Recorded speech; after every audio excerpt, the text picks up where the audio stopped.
Erga kaleessatti gadda Oromoon hundumti kan biyya keessaa kan biyya alaa hunduma keessaniyyuu rabbiin sabrii jabina isin haa kennu haadha sooraaf akkasumas firoottan sooraa maatii isaa hundumaayyuu rabbiin jabina haa kennu jedha.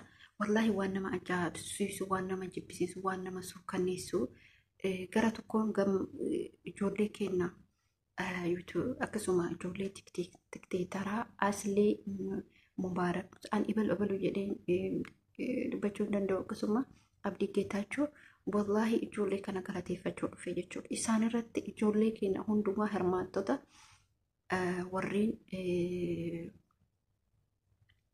warreen deeggarsa haadha sooraatiif godhaa jiraniif dhugaa dubbachuuf inni darbee jira inni deebi'ee isin arguu hin danda'u. Biyyoo rabbiin isaa biyyeen itti salphattu. Assalamualaikum warahmatullahi wabarakatuh. Jirtu akkam nagaa keessanii fayyaa keessanii anillee nagaa koota alhamdulillah galata rabbii haramuna maal qabattee dhuftee maaliin waan itti nu dhuftee jechuun keessanii oolu dhugaa dubbachuu waan ani qabadhee isin dhufee asumaan viidiyoo kana like share subscribe gochuun nagatina. Maatii suuraa erga kaleessatti suuraan haalli inni itti du'e haalli inni itti ajjeefame baay'ee nama tokko kan gaddisiisudha. Haala suukaneessatti dhimma kanarratti namoonni biyya san keessa jiraatan namoonni Finfinnee keessa jiraatan walumaa galattuu abbootii qabeenyaa ta'ee qaamuma kamuu ta'ee biyya san keessatti irra guddinaan namni Finfinnee keessa jiraachaa jira jechuudha yeroo ammaa kana keessatti. Kanaaf ijoollee keenya wa'anii haasaa biraatti darbuu otoo hin taanetti har'a waan dhufee fi tiktaak ijoollee tiktookii hunduma tiktaaroota giiftaroota hundumaa ijoollee biyya keessaallee ijoollee biyya ambaa jiran hunduma keessa namoonni galateeffachuu barbaadu mubaarak musammaa aslii abdii geetaachuu namoo ijoollee ani ibalu jedhee maqaa dha'uu danda'u kun caafidha jechuudha. Akkasuma immoo hordoftoota tiktaakaraa hundumti isaaniitu kennaa addaa kennachuun haadha sooraa gargaarra jedhanii dafqa isa dheeni isaa lafatti dhangala'ee haadha isin keenya kanaa inni irraa darbee jira haadha keenya kana bira dhaabbachuu qaban jedhanii warroonni tiktaakaraa dhugaa isiniin jechuuf hedduu tokko nu beeksitanii jirtan hedduu tokko isiniin boonna wallaahi kennaan isin kennitaniif akkanumatti rabbii dhugaa isiniin jedha kana galateeffachuu dhufe jechuudha. Kuni waan guddaadha. Inni tokko waan asirraa dubbachuu dhufe akkuma har'a wal bira dhaabbannu kan yeroo lubbuun jirru hoo maaliif wal bira dhaabbanne yeroo artistoonni keenya akkasuma namoota bebbeekamoo namoota dandeettii ciccimaa kana maaliif nu keessa fagoo dhufee si nyaate akkan ta'in atu beekta jechuudha. Eenyu akkasi nyaate maaliif akkasi nyaate atus beekta jechuudha. Namoota ciccimoo kana maaliif keessa Oromoo keessaa guuran kabiraa dhufee keessaa guuran jiru. Kabiraa dhufee fudhataan jiru. Kabiraa dhufee lubbuu si baasaa jiru. Oromoo ta'e Oromoon lubbuu nama baasaa jira jechuudha. Kun immoo tuyyuu kaleessa naafxanya nutisee kaleessa wallaahi kuni soba. Dhibbumaan dhibbatti ilaa hacee keenyaatti soba jechuudha. Maaliif amma wayii haati yuutuubara haadha eebbaaftuuf kan jedhamu. Abbaan manaa ishee torbee lama ta'e torbee tokko ta'e akkas dura waraanamee ture. Bootaa lama ta'e sadii ta'e jechuudha. Rabbiin baga isa baase. Kanaaf kuni biyya keenya keessa wallaahi fagoo sitti dhufu. Si keessaa bahee si nyaataa jira jechuudha. Ijoollee ciccimtuu mucaa qaxalee kana miil maal itti balleesse nama siyaasati. Fakkeenyaaf haadha eebbuu yoo fudhan abbaa mana haadha eebbuu yoo fudhanne yookiin amsaaluu jechuudha. Yoo kan fudhannu ta'e abbaa eebbuu maaliif isa akkas godhan maaliif isarratti gochuu akkasii raawwatan fagoo sitti dhufa Amaara sitti dhufa Tigree sitti dhufa Walaayita sitti dhufa Sidaama sitti dhufa sima keessaa si nyaata sirraa nyaatee si nyaata jechuudha. Kanaaf ani kan gaarii natti ta'e biyya Itoophiyaa jedhamtu san keessatti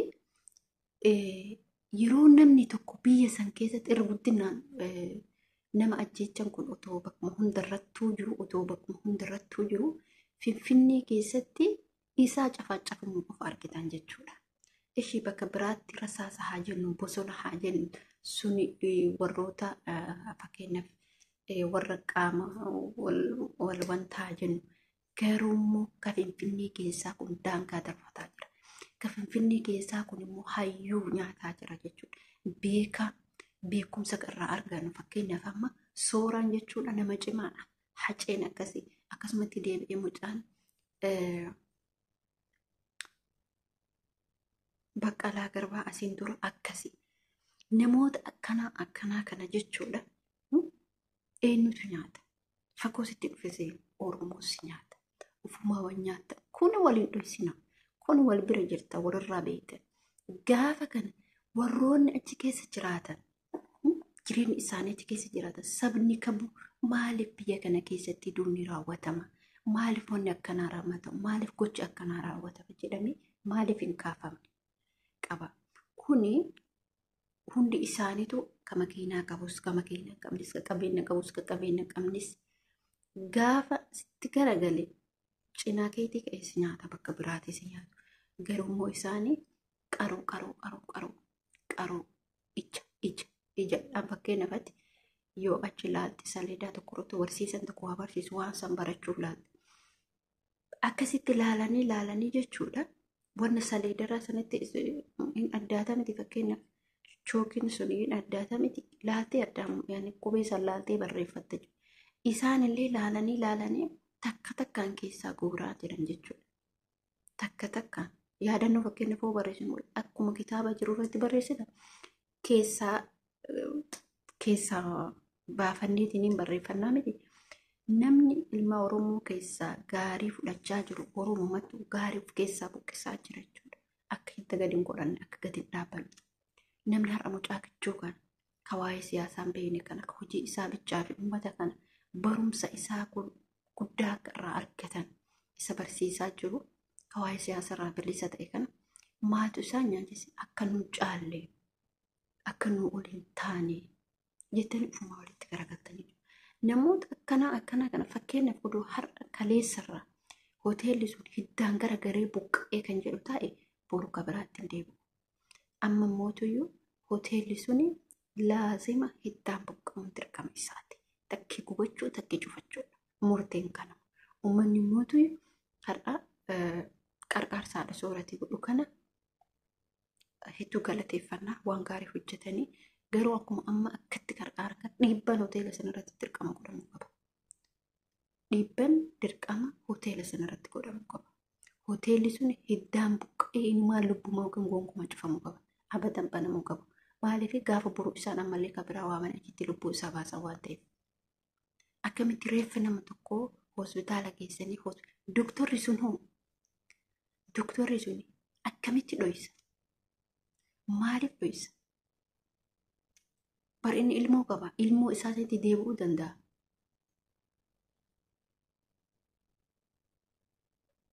Hayxi suuraa. Inshaallah isin nyaachuuf jirti. Inshaallah isin nyaachuuf jirti. Warra dhiiga isaa dhiigni isin dhugamuuf jira. Hin tura malee bare hayxi namaan dhokattu jechuudha. Hin tura malee hayxi namaan dhokattu. Wallaahi hin dhokattu hin turti malee garatti dhuftu qabdi jechuudha. Biyyuma san keessatti meeqa kam nyaatan?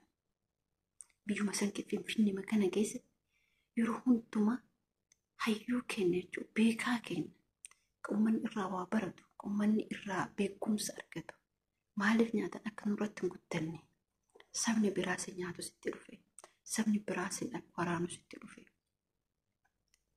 Sini galee ufumaa Oromomaatu Oromoo nyaata. Maal na caalaa? Maa beekumsaan na caalaa? Maaltu beeka? Seenaan mucaa kanaa guttaadha. Mucaan kun taphatee nama taphachiisu malee yoo akkattuu kan laaltan taate namni bar ilmi namaa wal lola. Salphamatti wal lola. Dhagaa fi citaan walitti bu'aa miti fakkeenyaaf.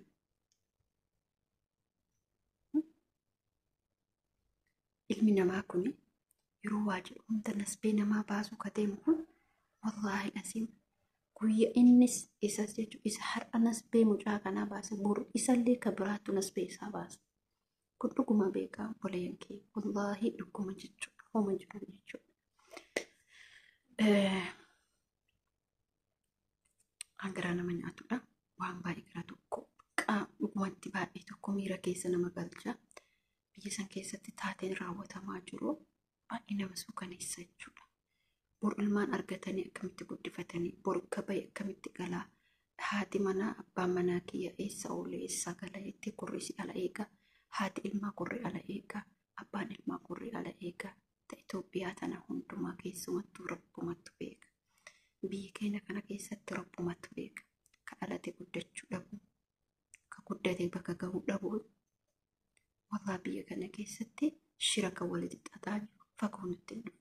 Nu keessaa bahe. Nu keessirraa nyaatessi nyaata. Kanaaf hordoftootaf kabajamtoota maatii chaanaalii kiyya kan taatan hundumti keessan viidiyoo kiyya kana laayik gochuun, sheer gochuun, sabskiraaybii fi akkasuma yaada keessan warra qabdan yaada keessan naaf laadhaa isin jechuu barbaada. Namoonni qeeqa qabaatanis anaa dhufu isin jedhee jira. Maaliif bolkee bullee walirraa waa baratanii yoo dogongore asiin dogongortee yoo haasaa balleessite asiin balleessite yoo jettanis ana hundumayyuu sinarra sababni isallee namni dogongoruu mala ilmi namaan dogongora ana dhiisate ana wallaaltuu jaanjootaan dhiisate ka beekanuu jechuudha hin dogongora waan ta'eef kanaaf dogongora kiyya kana naaf qolchaa dogongore isinin jechuu barbaada sababni isallee namni ni dogongora dhibbumaan dhibbatti ni dogongora ilmi namaa jechuudha. Kanaaf viidiyoo kiyya laayik gochuun, sheer gochuun, sabskiraayib gochuun yaada keessan naaf qoodu. Hamma ammaatiitti na jajjabeessitanii asiin na ga'uuf guddaa galatooma isiniin jedha. Inshaallah yuutuubii illee du'aa itti godhaa akka dafee yuutuubii lammaffallee dhugaa dubbachuuf yuutuubii lammaffaa sanarratti hin dadhabee jira. Irratti hojjechuun baay'ee natti ulfaatee jira. Kanarratti hojjechuun sanarratti hojjechuun hojii wajjii jechuudha. Baay'ee ulfaatee jira. Hojii kanallee rabbi nu haa laaffisu. Ijoolleen biyya keenya kana biyya nagaa rabbiin nu haa taasisu.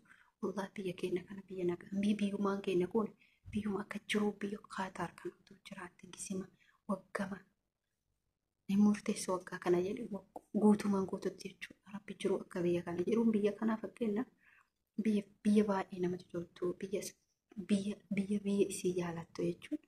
Ani Qaataar hedduu takka dinqisiifadha baay'ee jalsabanis illee biyya isii jaalattu jechuudha. Biyya isii jaalattu maaliif namni isii mootummaan isaanii biyya isaaniitiif ta'eetiin mootummaa sun yeroo hunda galgalas ganamas maaliif eebbisan amma namoonni tokko biyyoota biraatirraa as jiraatan iddoo takka uffata bitachuu, iddoo takka waa bitachuu, iddoo takka warqee bitachuu deemu kana nuti hin dandeenyu.